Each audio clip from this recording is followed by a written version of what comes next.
राधे राधे आप सभी को। Good morning. मैं नम्रता आप सभी का स्वागत करती हूँ आज इस क्लास में। तो गोदान उपन्यास हम लोग देख रहे थे और गोदान उपन्यास का 21वां भाग हम लोगों ने देख लिया था।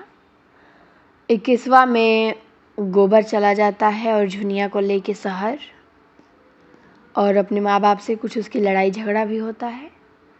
यही तक हमने देखा था। आगे 22वां भाग है, यहाँ देखेंगे कि 22वां भाग का कथा स्टोरी क्या है। तो चलिए शुरू करते हैं। इधर कुछ दिनों से राय साहब की कन्या के विवाह की बातचीत हो रही थी।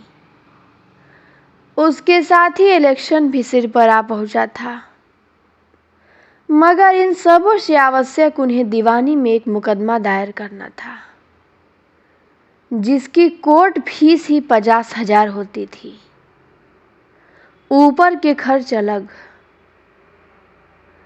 राय साहब के साले, जो अपनी रियासत के एकमात्र स्वामी थे, ऐन जवानी में मोटर लड़ जाने के कारण गत हो गए थे और राय साहब अपने कुमार पुत्र की ओर से उस रियासत पर अधिकार पाने के लिए कानून की शरण लेना चाहते थे।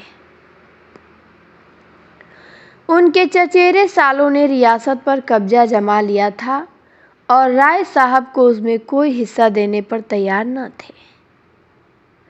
राय साहब ने बहुत चाहा कि आपस में समझौता हो जाए और उसके चचेरे साले माकूल गुजारा लेकर हट जाए, यहाँ तक कि वह उस रियासत की आधी आमदनी छोड़ने को तैयार थे। मगर सालों ने किस तरह का समझौता स्वीकार न किया और केवल लाठी के जोर से रियासत में तहसील वसूल कर दी। राय साहब को अदालत की शरण जाने के सिवा कोई मार्ग न रहा।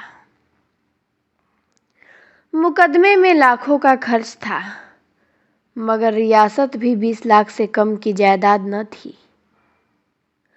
वकीलों ने निश्चित रूप से कह दिया कि आपकी शर्तिया डिग्री होगी। ऐसा मौका कौन छोड़ सकता था।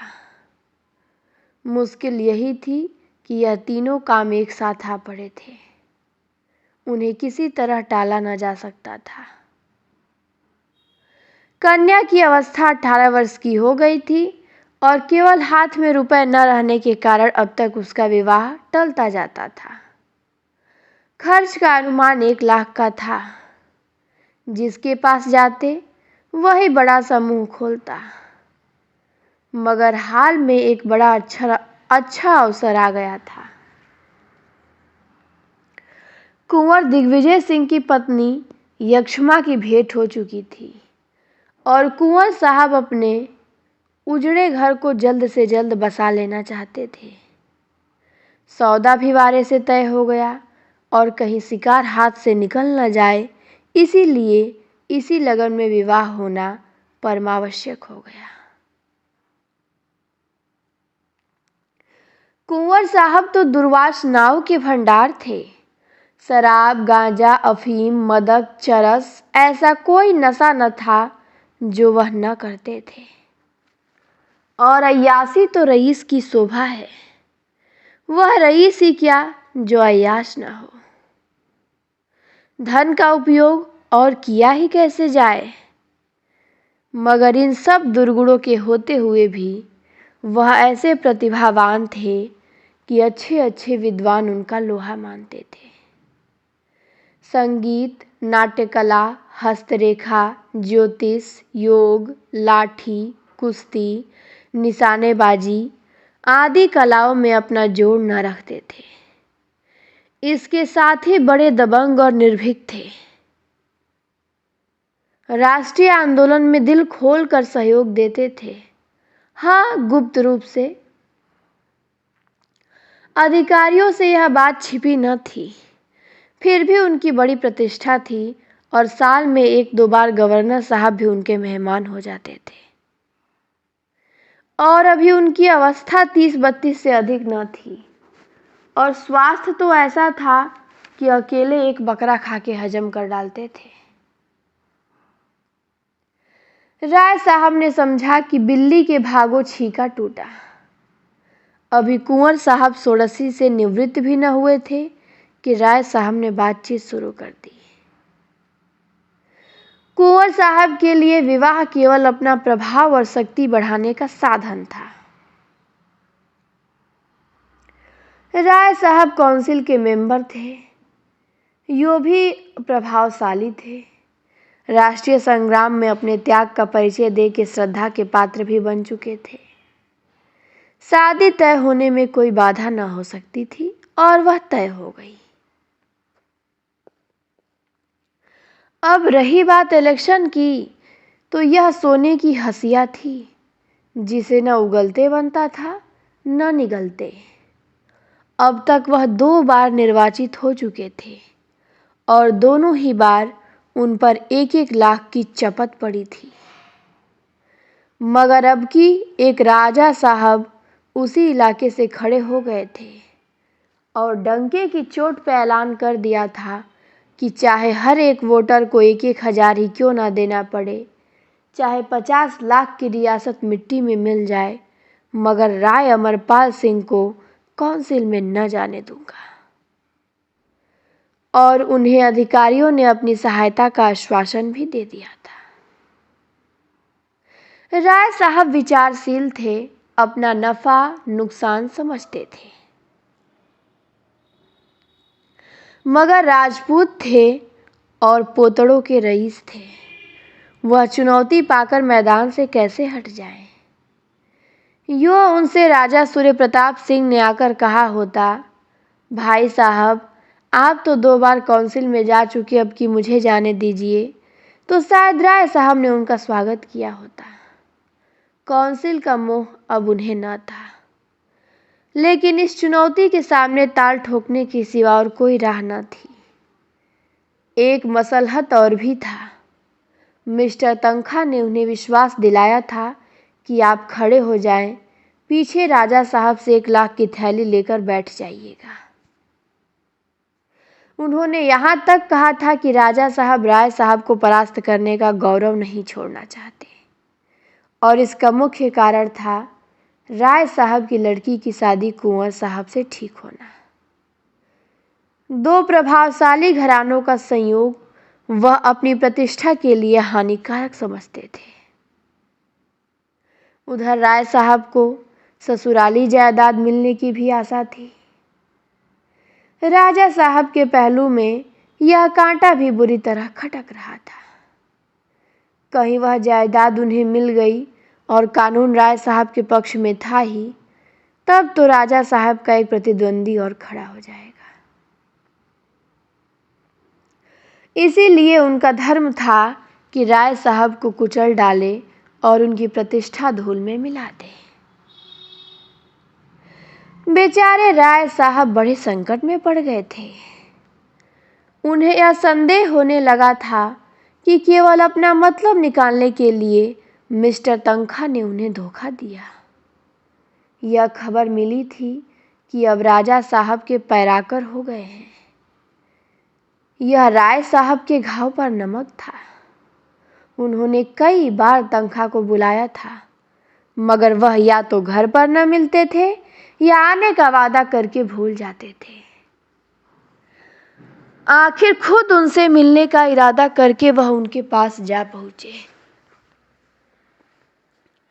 संयोग से मिस्टर तनखा घर पे मिल गए, मगर राय साहब को पूरे घंटे भर उनकी प्रतीक्षा करनी पड़ी।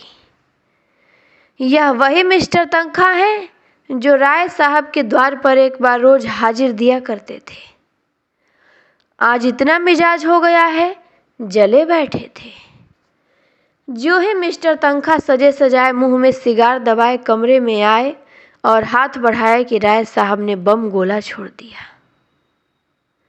मैं घंटे भर से यहाँ बैठा हूँ और आप निकलते निकलते अब निकले हैं। मैं इसे अपनी तौहीन समझता हूँ। मिस्टर तनखा ने एक सोफे पर बैठ के निश्चिंत भाव से धुआं उड़ाते हुए कहा, मुझे इसका खेद है। मैं एक जरूरी काम में लगा था। आपको फोन करके मुझसे समय ठीक कर लेना चाहिए था।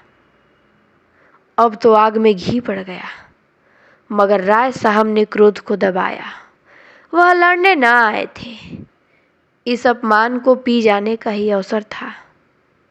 बोले, हाँ यह गलती तो हुई, आजकल आपको बहुत कम फुर्सत रहती है शायद।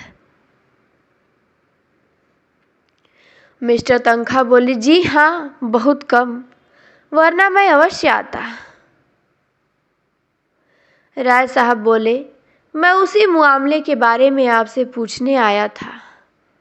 समझौते की तो कोई आशा नहीं मालूम होती, उधर तो जंग की तैयारियां बड़े जोरों से हो रही हैं। तनखा बोले, राजा साहब को तो आप जानते ही हैं, झक्कड़ आदमी हैं, पूरे सन की। कोई न कोई धुन उन पर सवार रहती है।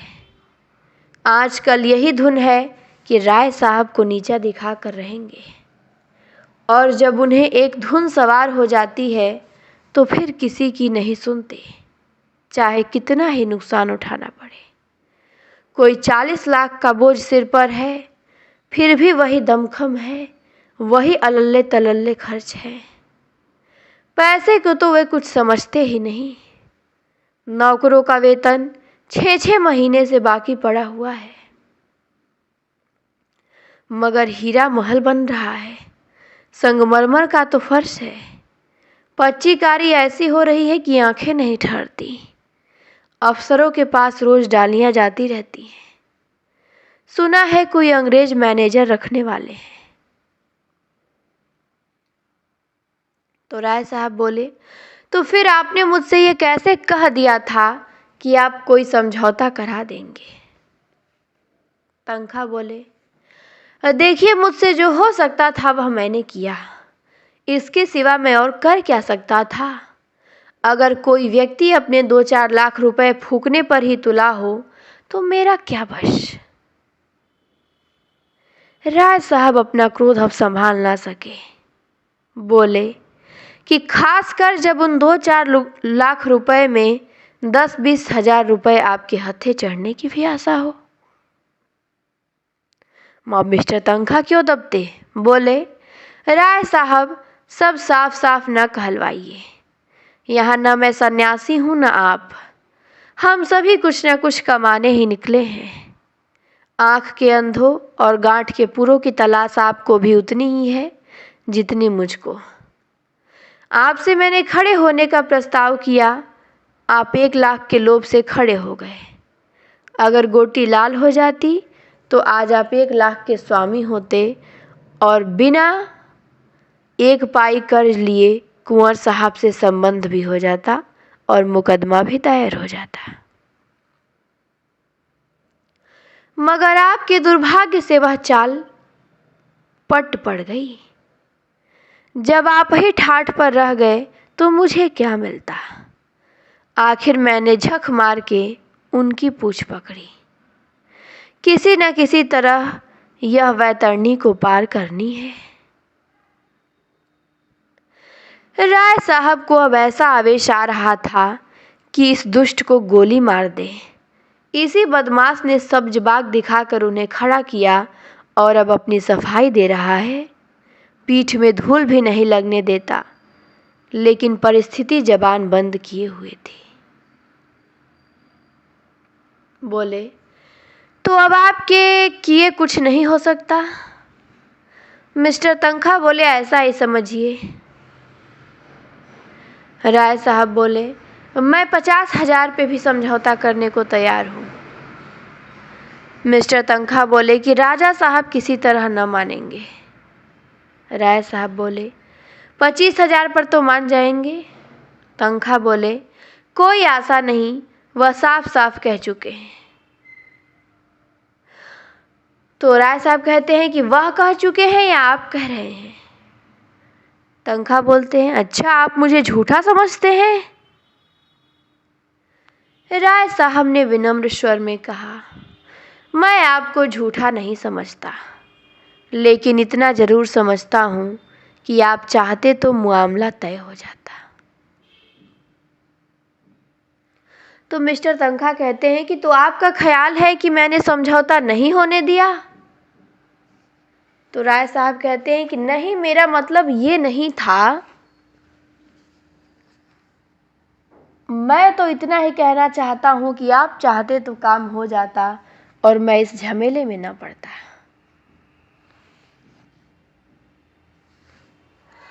मिस्टर तनखा ने घड़ी की तरफ देखकर कहा कि तो राय साहब, अगर आप साफ कहलाना चाहते हैं तो सुनिए, अगर आप 10,000 का चेक मेरे हाथ में रख दिए होते तो आज निश्चय 1,00,000 के स्वामी होते। आप शायद चाहते होंगे कि जब आपको राजा साहब से रुपए मिल जाते तो आप मुझे 1,000-2,000 दे देते, तो मैं ऐसी कच्ची गोली नहीं खेलता। आप राजा साहब से रुपए लेके तिजोरी में रखते और मुझे अंगूठा दिखा देते, फिर मैं आपका क्या बना लेता बतलाइए? कहीं नालिश फरियाद भी तो नहीं कर सकता था। राय साहब ने आहत नेत्रों से देखा और कहा, आप मुझे बेईमान समझते हैं? तनखा ने कुर्सी से उठते हुए कहा, इसे बेईमानी कौन समझता है? आजकल वह चतुराई है, कैसे दूसरों को उल्लू बनाया जा सके, यही सफल नीति है और आप इसके आचार्य हैं। राय साहब ने मुट्ठी बांध कर कहा, मैं? तनखा बोले, जी हाँ, आप। पहले चुनाव में मैंने जी जान से आपकी पैरवी की। आपने बड़ी मुश्किल से रो धोकर 500 रुपये दिए और दूसरे चुनाव में आपने एक सड़ी सी टूटी फूटी कार देकर अपना गला छुड़ाया। दूध का जला छाछ भी फूंक फूंक कर पीता है। वह कमरे से निकल गए और कार लाने का हुक्म दिया। राय साहब का खून खौल रहा था। इस अशिष्टता की भी कोई हद है। एक तो घंटे भर इंतजार कराया और अब इतनी बेमुरवती से पेश आकर उन्हें जबरदस्ती घर से निकाल रहा है। अगर उन्हें विश्वास होता कि मिस्टर तनखा पटखनी दे सकते हैं तो कभी न चूकते, मगर तनखा डील डॉल में उनसे सवाए थे। जब मिस्टर तनखा ने हॉर्न बजाया तो वह भी आकर अपनी कार पर बैठे और सीधे मिस्टर खन्ना के पास पहुंचे।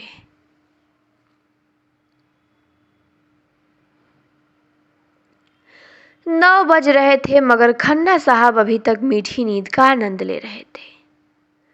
वह 2 बजे रात के पहले कभी न सोते थे और 9 बजे तक सोना स्वाभाविक ही था। यहाँ भी राय साहब को आया घंटा भर बैठना पड़ा। इसीलिए जब कोई 9:30 बजे मिस्टर खन्ना मुस्कुराते हुए निकले तो राय साहब ने डांट बताई, अच्छा, अब सरकार की नींद खुली है 9:30 बजे। रुपए जमा कर लिए हैं ना? जब ही यह बेफिक्री है। मेरी तरह ताल्लुकेदार होते तो अब तक आप भी किसी के द्वार पर खड़े होते। बैठे बैठे सिर में चक्कर आ जाता है।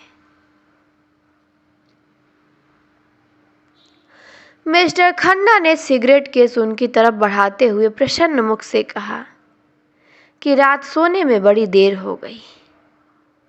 अच्छा, इस वक्त किधर से आ रहे हैं आप? राय साहब ने थोड़े से शब्दों में अपनी सारी कठिनाइयां बयान कर दी। दिल में खन्ना को गोलियां देते थे, जो उनको सहपाठी होकर भी सदैव उन्हें ठगने की फिक्र किया करता था, मगर मुंह पे उसकी खुशामद करते थे। खन्ना ने तो ऐसा भाव बनाया मानो उन्हें बड़ी चिंता हो गई है। बोली, मेरी तो सलाह है कि आप इलेक्शन को गोली मारें और अपने सालों पर मुकदमा दायर कर दें। रही शादी तो वह तो 3 दिन का तमाशा है, उसके पीछे जेर बार होना मुनासिब नहीं। कुंवर साहब मेरे दोस्त हैं, लेन देन का कोई सवाल न उठने पाएगा।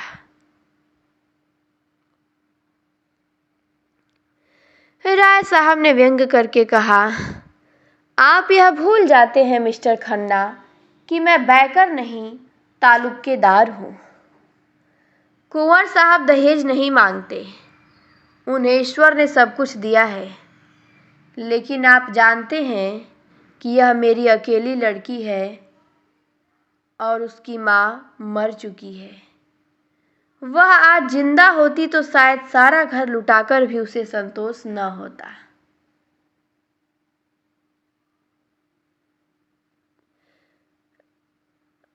आज जिंदा होती तो शायद सारा घर लुटाकर भी उसे संतोष न होता। तब शायद मैं उसे हाथ रोककर खर्च करने का आदेश देता। लेकिन अब तो मैं उसकी माँ भी हूँ और बाप भी हूँ। अगर अपने हृदय का रक्त निकाल कर भी देना पड़े तो मैं खुशी से दे दूंगा। इस विधुर जीवन में मैंने संतान प्रेम में ही अपनी आत्मा की प्यास बुझाई है। दोनों बच्चों के प्यार में ही अपने पत्नी व्रत का पालन किया है। मेरे लिए यह असंभव है कि इस शुभ अवसर पर अपने दिल के अरमान न निकालूं। मैं अपने मन को तो समझा सकता हूँ, पर जिसे मैं पत्नी का आदेश समझता हूँ उसे नहीं समझाया जा सकता। और इलेक्शन के मैदान से भागना भी मेरे लिए संभव नहीं है। मैं जानता हूँ मैं हारूंगा। राजा साहब से मेरा कोई मुकाबला नहीं, लेकिन राजा साहब को इतना जरूर दिखा देना चाहता हूँ कि अमरपाल सिंह नरम चारा नहीं है।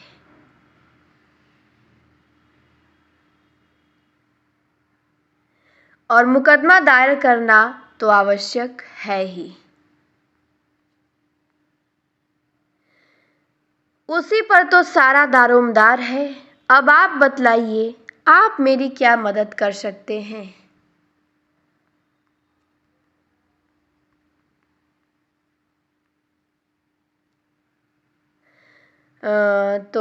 मेरे डायरेक्टरी का इस विषय में जो हुक्म है वह आप जानते ही हैं। और राजा साहब भी हमारे डायरेक्टर हैं, यह भी आपको मालूम है। खन्ना कहते हैं कि पिछला वसूल करने के लिए बार बार ताकीद हो रही है। कोई नया मामला तो शायद ही हो सके। राय साहब ने मुंह लटकाकर कहा,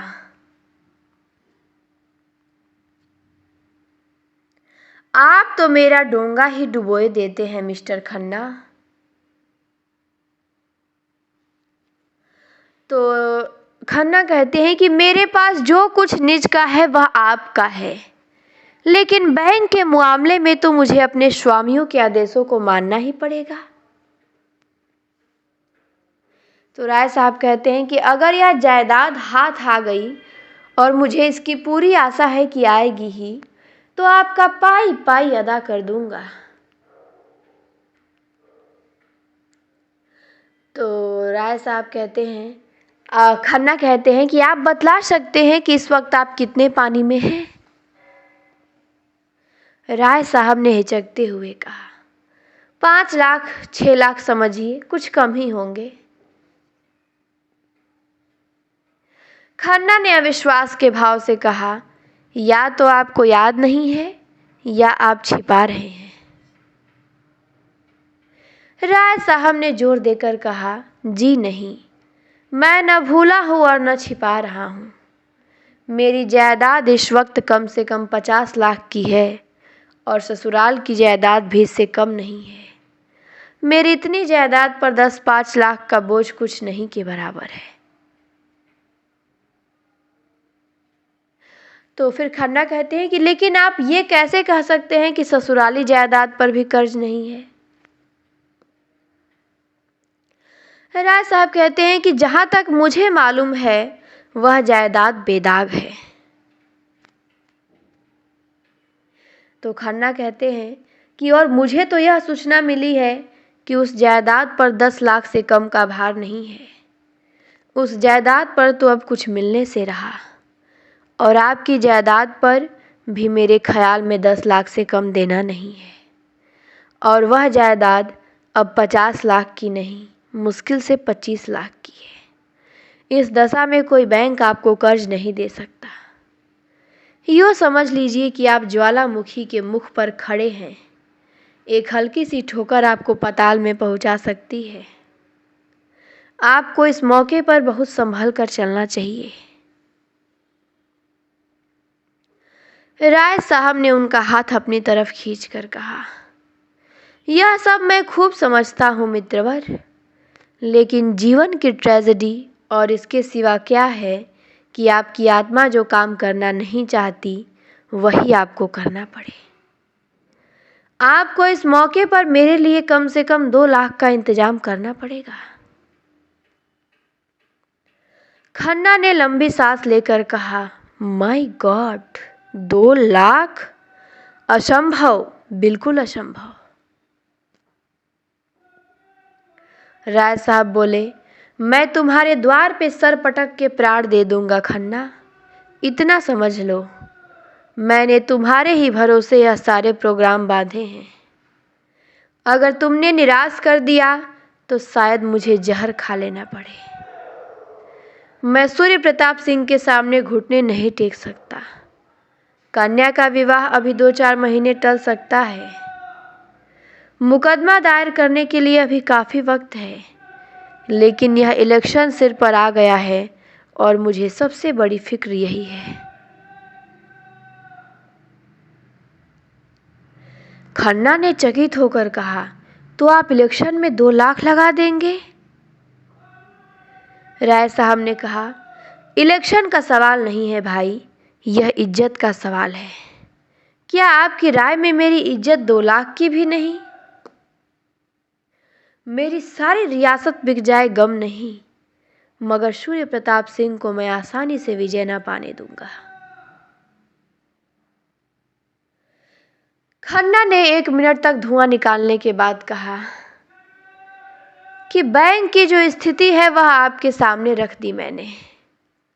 बैंक ने एक तरह से लेन देन का काम बंद कर दिया है। मैं कोशिश करूंगा कि आपके साथ खास रियायत की जाए, लेकिन बिजनेस इन बिजनेस यह आप जानते हैं। पर मेरी कमीशन क्या रहेगा? मुझे आपके लिए खास तौर पे सिफारिश करनी पड़ेगी।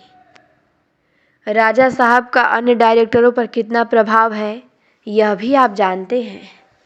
मुझे उनके खिलाफ गुटबंदी करनी पड़ेगी। यूँ समझ लीजिए कि मेरी जिम्मेदारी पर ही मामला होगा।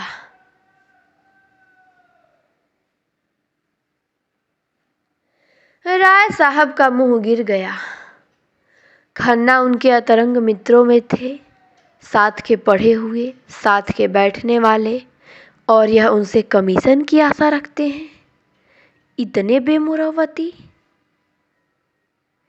आखिर वह जो इतने दिनों से खन्ना की खुशामद करते हैं वह किस दिन के लिए? बाग में फल निकले, साग भाजी पैदा हो, सबसे पहले खन्ना के पास डाली भेजते हैं। कोई उत्सव हो, कोई जलसा हो, सबसे पहले खन्ना को निमंत्रण देते हैं, और उसका यह जवाब हो।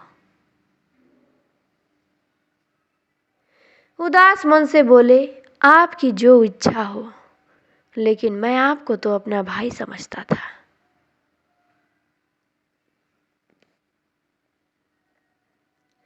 खन्ना ने कृतज्ञता के भाव से कहा, यह आपकी कृपा है। मैंने भी सदैव आपको अपना बड़ा भाई समझा है और अब भी समझता हूँ। कभी आपसे कोई पर्दा नहीं रखा, लेकिन व्यापार एक दूसरा क्षेत्र है। यहाँ कोई किसी का दोस्त नहीं, कोई किसी का भाई नहीं। जिस तरह मैं भाई के नाते आपसे यह नहीं कह सकता कि मुझे दूसरों से ज़्यादा कमीशन दीजिए, उसी तरह आपको भी मेरे कमीशन में रियायत के लिए आग्रह न करना चाहिए।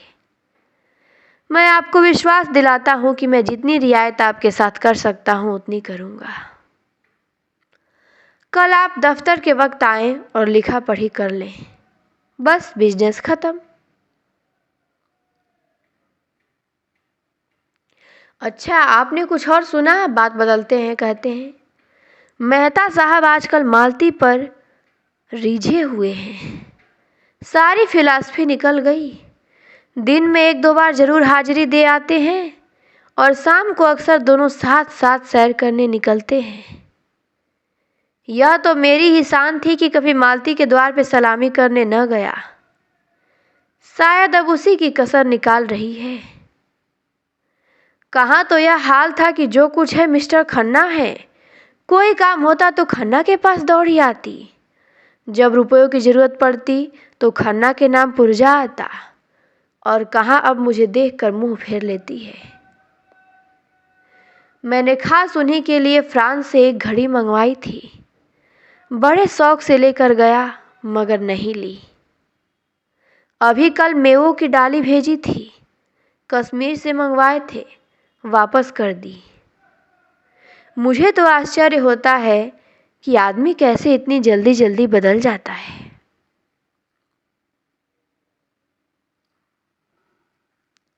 राय साहब मन में उसकी बेकदरी पे खुश हुए, पर सहानुभूति दिखाकर बोले, अगर यह भी मान ले कि मेहता से उसका प्रेम हो गया है तो व्यवहार तोड़ने का कोई कारण नहीं है। खन्ना व्यथित स्वर में बोले, यही तो रंज है भाई साहब, यह तो मैं शुरू से जानता था। वह मेरे हाथ नहीं आ सकती। मैं आपसे सत्य कहता हूँ, मैं इस धोखे में कभी नहीं पड़ा कि मालती को मुझसे प्रेम है। प्रेम जैसी चीज उससे मिल सकती है, इसकी मैंने कभी आशा ही नहीं की। मैं तो केवल उसके रूप का पुजारी था। सांप में विष है, यह जानते हुए भी हम उसे दूध पिलाते हैं।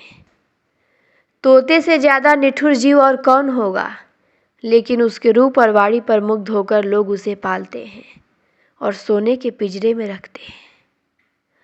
मेरे लिए मालती भी उसी तोते के समान थी। अफसोस यही है कि मैं पहले क्यों न चेत गया। इसके पीछे मैंने अपने हजारों रुपए बर्बाद कर दिए भाई साहब। जब उसका रुका पहुंचा, मैंने तुरंत रुपए भेजे। मेरी कार आज भी उसकी सवारी में है।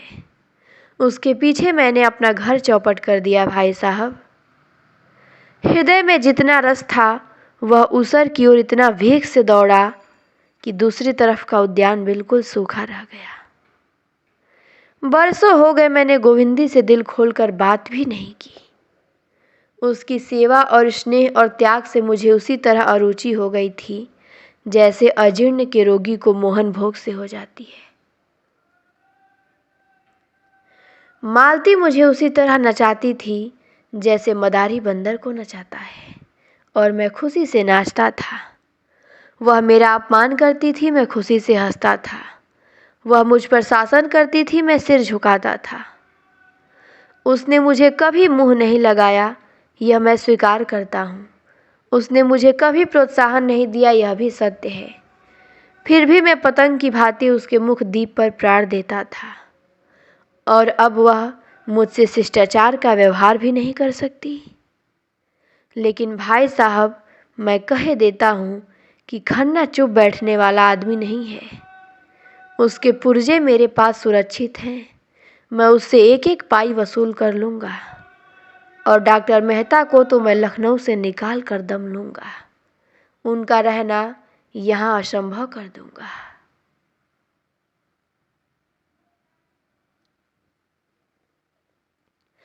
उसी वक्त हार्न की आवाज़ आई और एक क्षण में मिस्टर मेहता आकर खड़े हो गए। गोरा चिट्टा रंग, स्वास्थ्य की लालिमा गालों पर चमकती हुई, नीची अचकन, चूड़ीदार पजामा, सुनहली ऐनक सौम्यता के देवता से लगते थे।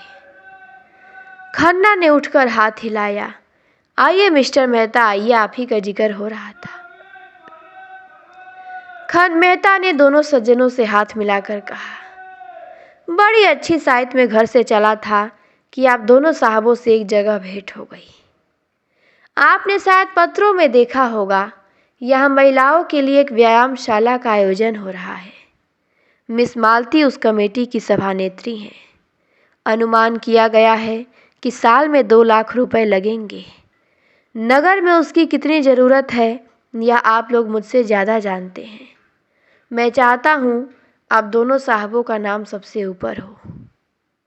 मिस मालती खुद आने वाली थी, पर आज उनके फादर की तबीयत अच्छी नहीं, इसीलिए ना आ सकी। उन्होंने चंदे की सूची राय साहब के हाथ में रख दी। पहला नाम राजा सूर्य प्रताप सिंह का था, जिसके सामने 5,000 रुपये की रकम थी।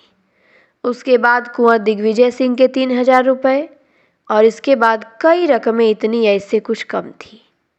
मालती ने 500 रुपये दिए थे और डॉक्टर मेहता ने 1,000 रुपये। राय साहब ने अप्रतिभ होकर कहा, कोई 40,000 तो आप लोगों ने फटकार लिए। मेहता ने गर्व से कहा कि यह सब आप लोगों की दया है, और यह केवल 3 घंटों का परिश्रम है। राजा सूर्य प्रताप सिंह ने शायद ही किसी सार्वजनिक कार्य में भाग लिया हो, पर आज तो उन्होंने बेकहे सुने चेक लिख दिया। देश में जागृति है, जनता किसी भी शुभ काम में सहयोग देने को तैयार है। केवल उसे विश्वास होना चाहिए कि उसके दान का सद्व्यय होगा। आपसे तो मुझे बड़ी आशा है मिस्टर खन्ना। खन्ना ने उपेक्षा भाव से कहा, मैं ऐसे फिजूल कामों में नहीं पड़ता। न जाने आप लोग पश्चिम की गुलामी में कहाँ तक जाएंगे। यूं ही महिलाओं को घर से अरुचि हो रही है। व्यायाम की धुन सवार हो गई तो वह कहीं की न रहेंगी। जो औरत घर का काम करती है उसके लिए किसी व्यायाम की ज़रूरत नहीं, और जो घर का कोई काम नहीं करती, केवल भोग विलास में रत है, उसके व्यायाम के लिए चंदा देना मैं अधर्म समझता हूँ। ये बातें सुन के मेहता जरा भी निरुत्साह न हुए। बोले, ऐसी दशा में मैं आपसे कुछ मांगूंगा भी नहीं। जिस आयोजन में हमें विश्वास न हो उसमें किसी तरह की मदद देना वास्तव में अधर्म है। आप तो मिस्टर खन्ना से सहमत नहीं है राय साहब। राय साहब गहरी चिंता में डूबे हुए थे। सूर्य प्रताप के 5,000 उन्हें हतोत्साह किए डालते थे। चौंक कर बोले, आपने मुझसे कुछ कहा? तो मेहता बोले, मैंने कहा कि आप तो इस आयोजन में सहयोग देना अधर्म नहीं समझते। जिस काम में आप शरीक हैं वह धर्म है या अधर्म, इसकी मैं परवाह नहीं करता। तो कहते हैं, मैं चाहता हूँ आप खुद विचार करें, और अगर आप इस आयोजन को समाज के लिए उपयोगी समझें तो उसमें सहयोग दें। मिस्टर खन्ना की नीति मुझे बहुत पसंद आई। खन्ना बोले, भाई मैं तो साफ कहता हूँ और इसीलिए बदनाम हूँ। राय साहब ने दुर्बल मुस्कान के साथ कहा कि मुझ में तो विचार करने की शक्ति ही नहीं। सज्जनों के पीछे चलना ही मैं अपना धर्म समझता हूँ। जो कहिए वह लिख दूँ। तो मेहता कहते हैं, अच्छा तो लिखिए कोई अच्छी रकम। राय साहब कहते हैं, जो आपकी इच्छा। तो मेहता कहते हैं, 2,000 से कम क्या लिखिएगा? राय साहब ने आहत स्वर में कहा, आपकी निगाह में मेरी यही हैसियत है। राय साहब ने कलम उठाया और अपना नाम लिखकर उसके सामने 5,000 लिख दिए। मेहता ने सूची उनके हाथ से ले ली, मगर उन्हें इतनी ग्लानि हुई कि राय साहब को धन्यवाद देना भी भूल गए। राय साहब को चंदे की सूची दिखाकर उन्होंने बड़ा अनर्थ किया। यह सूल उन्हें व्यथित करने लगा। मिस्टर खन्ना ने राय साहब को दया और उपहास की दृष्टि से देखा, मानो कह रहे हों, कितने बड़े गधे हो तुम। सहसा मेहता राय साहब के गले लिपट गए और उन्मुक्त कंठ से बोले, 3 चीयर्स फॉर राय साहब, हिप हिप हुर्रे। खन्ना ने खिसिया कर कहा, यह लोग राजे महाराजे ठहरे, यह इन कामों में दान न दे तो कौन दे। मेहता बोले कि मैं तो आपको राजाओं का राजा समझता हूँ खन्ना साहब। आप उन पर शासन करते हैं, उनकी कोठी आपके हाथ में है। राय साहब इस बात से प्रसन्न हो गए और बोले, यह आपने बड़ी मार्के की बात कही मेहता जी। हम तो नाम के राजा हैं, असली राजा तो हमारे बैंकर हैं। मेहता ने खन्ना की खुशामद का पहलू अख्तियार किया। कहा, मुझे आपसे कोई शिकायत नहीं है खन्ना जी। आप अभी इस काम में नहीं शरीक होना चाहते न सही, लेकिन कभी न कभी जरूर आएंगे। लक्ष्मीपतियों की बदौलत ही हमारी बड़ी बड़ी संस्थाएं चलती हैं। राष्ट्रीय आंदोलन को 2-3 साल तक किसने इतनी धूमधाम से चलाया? इतनी धर्मशालाएं और पाठशालाएं कौन बनवा रहा है? आज संसार का शासन सूत्र बैंकरों के हाथ में है। सरकार उनके हाथ का खिलौना है। मैं भी आपसे निराश नहीं हूँ। जो व्यक्ति राष्ट्र के लिए जेल से जा सकता है, उसके लिए 2-4 हज़ार खर्च कर देना कोई बड़ी बात नहीं है।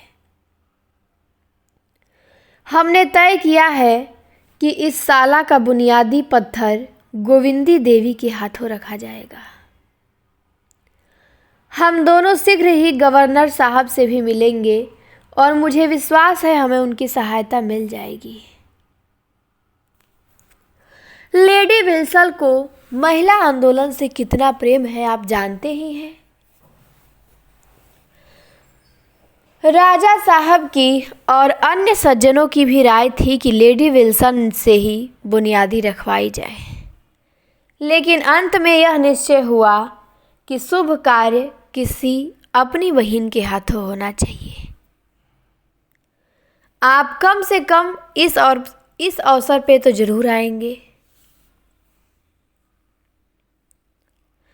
खन्ना ने उपहास किया।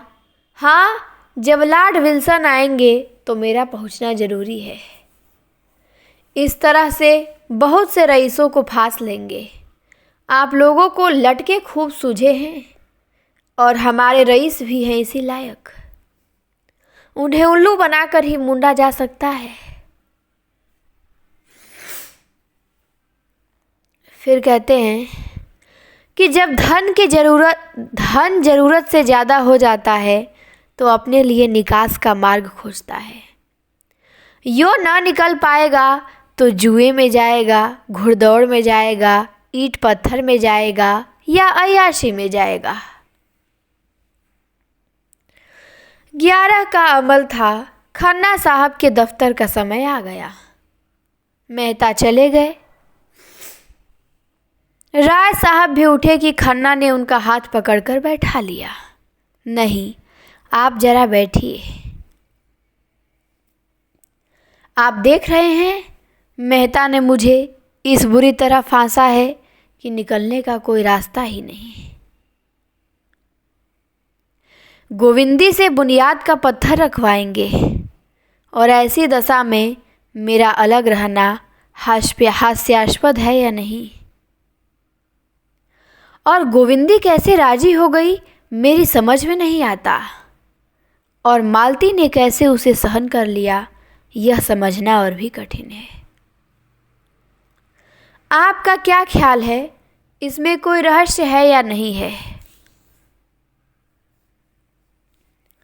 राय साहब ने आत्मीयता जताई और कहा कि गोविंदी को तो ऐसा नहीं करना चाहिए था।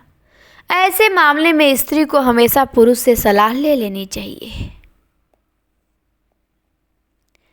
खन्ना ने राय साहब को धन्यवाद की आंखों से देखा और कहा, इन्हीं बातों पर गोविंदी से मेरा जी जलता है और उस पर मुझे को लोग बुरा कहते हैं।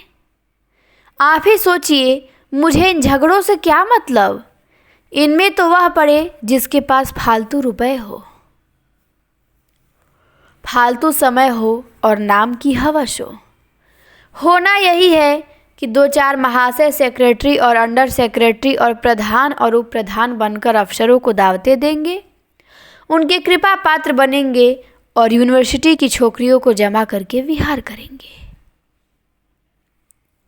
व्यायाम तो केवल दिखाने के दांत है।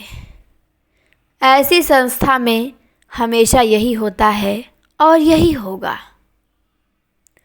उल्लू बनेंगे हम और हमारे भाई, जो धनी कहलाते हैं, और यह सब गोविंदी के कारण। वह एक बार वो कुर्सी से उठे फिर बैठ गए। गोविंदी के प्रति उनका क्रोध प्रचंड होता जाता था। उन्होंने दोनों हाथ से सिर को संभाल कर कहा, मैं नहीं समझता मुझे क्या करना चाहिए।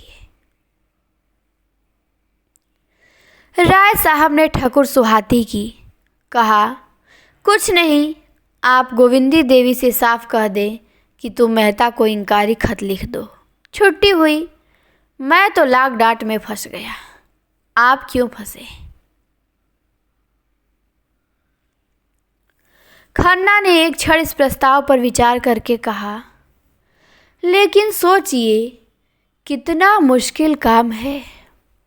लेडी विल्सन से इसका जिक्र आ चुका होगा, सारे शहर में खबर फैल गई होगी और शायद आज पत्रों में भी निकल जाए। यह सब मालती की शरारत है। उसी ने मुझे जिच करने का यह ढंग निकाला है। राय साहब बोले, हाँ मालूम तो यही होता है। खन्ना बोले, वह मुझे जलील करना चाहती है। राय साहब बोलते हैं कि आप शिलान्यास के एक दिन पहले कहीं बाहर चले जाइएगा, अगर आपको ज़्यादा दिक्कत है तो। खन्ना बोले, मुश्किल है राय साहब, कहीं मुंह दिखाने की जगह न रहेगी। उस दिन तो मुझे हैजा हो जाए तो भी वहाँ जाना पड़ेगा।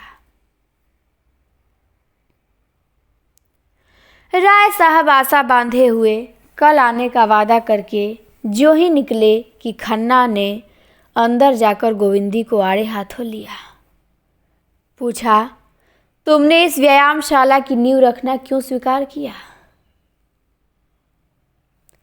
अब गोविंदी कैसे कहे कि यह सम्मान पाकर वह मन में कितनी प्रसन्न हो रही थी। उस अवसर के लिए कितने मनोयोग से अपने भाषण लिख रही थी और कितनी ओज भरी कविता रची थी। उसने दिल से समझा था यह प्रस्ताव स्वीकार करके वह खन्ना को प्रसन्न कर देगी। उसका सम्मान हो चाहे उसके पति का, बात एक ही है। खन्ना को इसमें कोई आपत्ति हो सकती है, इसकी उसने कल्पना भी न की थी। इधर कई दिन से पति को कुछ सदैव देखकर उसका मन बढ़ने लगा था। वह अपने भाषण से और अपनी कविता से लोगों को मुग्ध कर देने का स्वप्न देख रही थी। जब उसने यह प्रश्न सुना और खन्ना की मुद्रा देखी तो उसकी छाती धक धक करने लगी। अपराधी की भांति बोली, डॉक्टर मेहता ने आग्रह किया तो मैंने स्वीकार कर लिया। खन्ना बोले, यदि डॉक्टर मेहता तुम्हें कुएं में गिरने को कहे तो शायद इतनी खुशी से तैयार न होगी। गोविंदी की जबान बंद हो गई। खन्ना बोले, तुम्हें जब ईश्वर ने बुद्धि नहीं दी तो क्यों मुझसे नहीं पूछ लिया? मेहता और मालती दोनों यह चाल चलकर मुझसे 2-4 हजार ऐंठने की फिक्र में हैं और मैंने ठान लिया है कि एक कौड़ी भी न दूंगा। तुम आज ही मेहता को इंकारी खत लिख दो। गोविंदी ने एक क्षण सोच के कहा, तुम ही लिख दो ना। खन्ना बोले, मैं क्यों लिखूं? बात की तुमने, लिखूं मैं? गोविंदी बोली कि यदि डॉक्टर साहब फिर कारण पूछेंगे तो क्या बताऊंगी? तो खन्ना कहता है कि बताना अपना सिर, और क्या। मैं इस व्यभिचार शाला को एक ढेला भी नहीं देना चाहता। तो गोविंदी कहती है कि तो तुम्हें देने को कहता कौन है?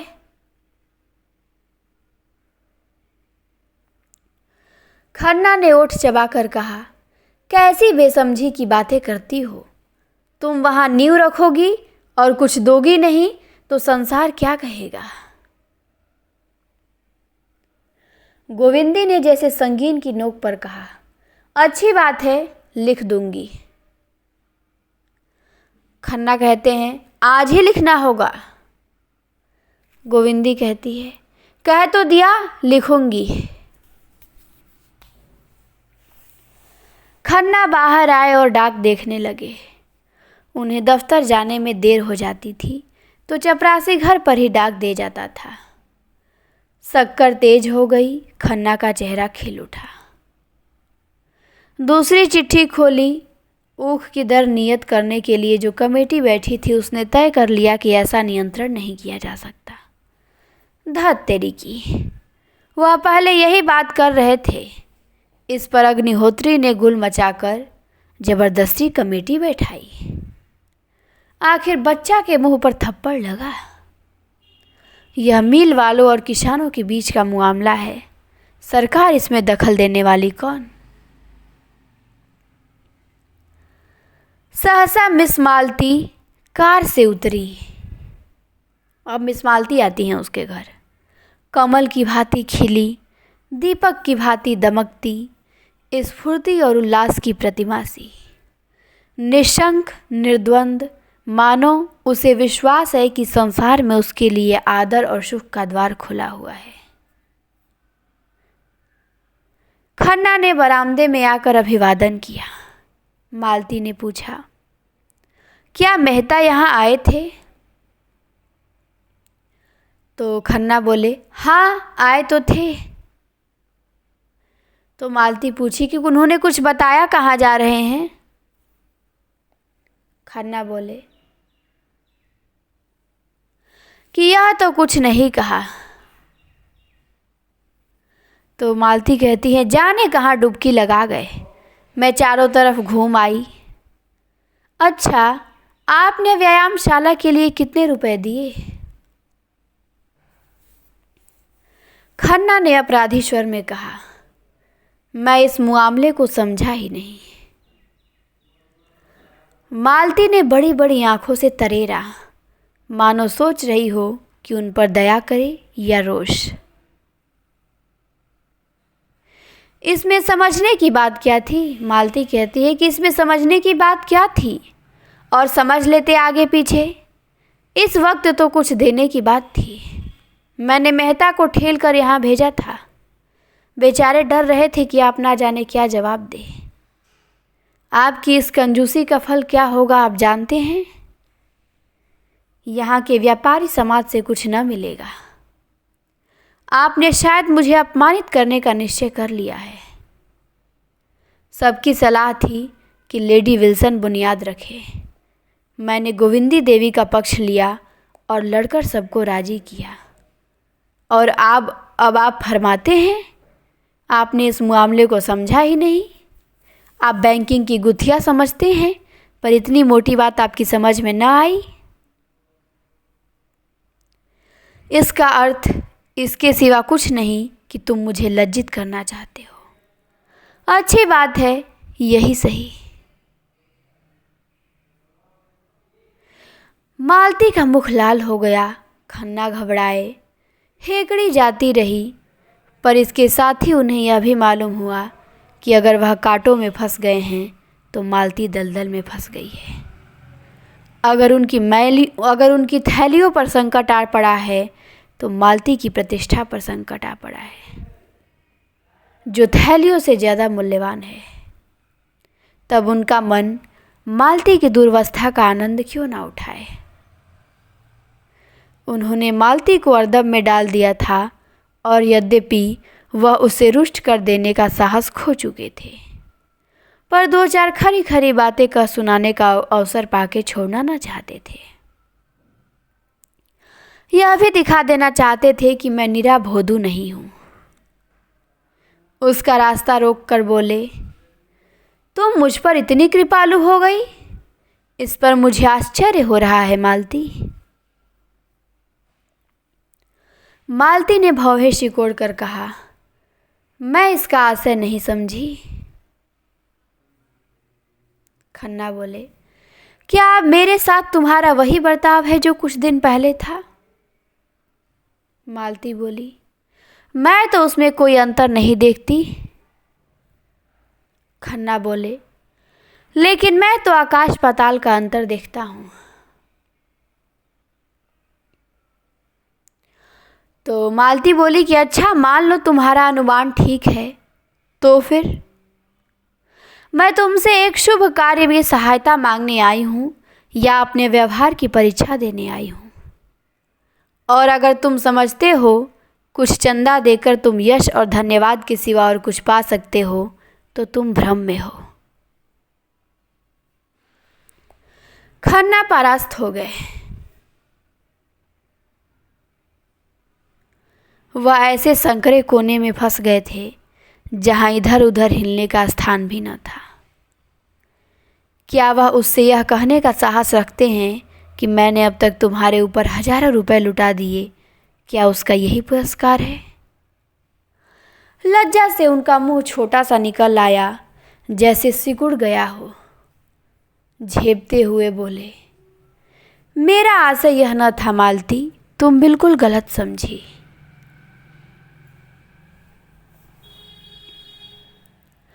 मालती ने परिहास स्वर में कहा, खुदा करे मैंने गलत समझा हो, क्योंकि अगर मैं उसे सच समझ लूँगी तो तुम्हारे साए से भी भागूंगी। मैं रूपवती हूँ, तुम भी मेरे अनेक चाहने वालों में से एक हो। वह मेरी कृपा थी कि जहाँ मैं औरों के उपहार लौटा देती थी, तुम्हारी सामान्य से सामान्य चीज़ें भी धन्यवाद के साथ स्वीकार कर लेती थी और ज़रूरत पड़े पर तुमसे रुपए भी मांग लेती थी। अगर तुमने अपने धनोन्माद में इसका कोई दूसरा अर्थ निकाल लिया हो तो मैं तुम्हें क्षमा नहीं करूँगी। यह पुरुष प्रकृति का अपवाद नहीं, मगर यह समझ लो कि धन ने आज तक किसी नारी के हृदय पर विजय नहीं पाई, न कभी पाएगा। खन्ना एक एक शब्द पर मानो गज गज नीचे धंसते जाते थे। अब और ज़्यादा चोट सहने का जीवट न था। लज्जित होकर बोले, मालती, तुम्हारे पैरों पड़ता हूँ, अब जलील न करो, और न सही तो मित्र भाव तो बना रहने दो।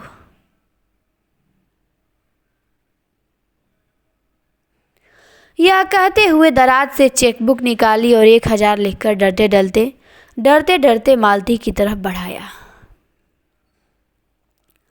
मालती ने चेक लेकर निर्दय व्यंग किया, बोला, यह मेरे व्यवहार का मूल्य है या व्यायामशाला का चंदा? खन्ना सजल आंखों से बोले, अब मेरी जान बख्शो मालती, क्यों मेरे मुंह में कालिख पोत रही हो?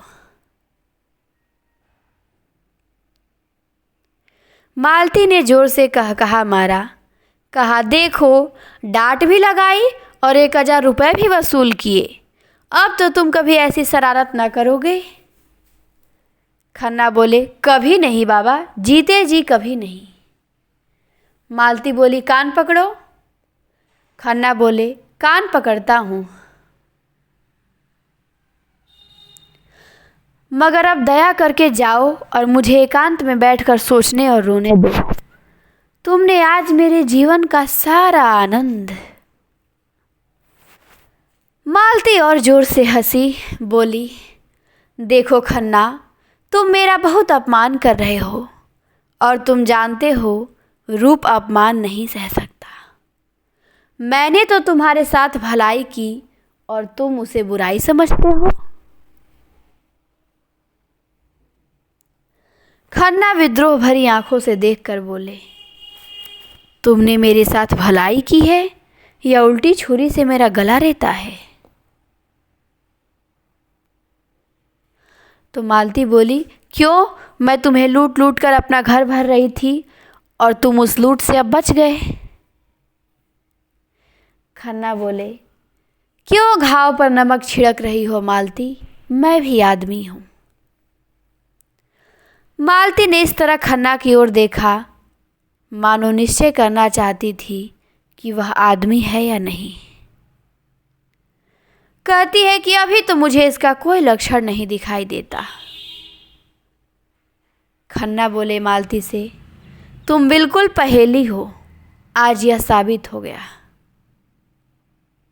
मालती बोली, हाँ, तुम्हारे लिए पहेली हूँ और पहेली ही रहूँगी। यह कहती हुई वह पक्षी की भांति फुर्र से उड़ गई और खन्ना सिर पे हाथ रखकर सोचने लगी कि यह लीला है या इसका सच्चा रूप। और यहीं पे 22वां अंक समाप्त होता है।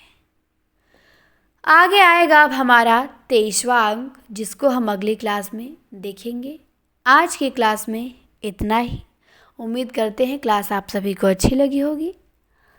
क्लास देखने के लिए आप सभी को बहुत बहुत धन्यवाद। क्लास अच्छी लगे तो लाइक शेयर कमेंट ज़रूर करें। फिर मिलते हैं जल्द ही नेक्स्ट क्लास में।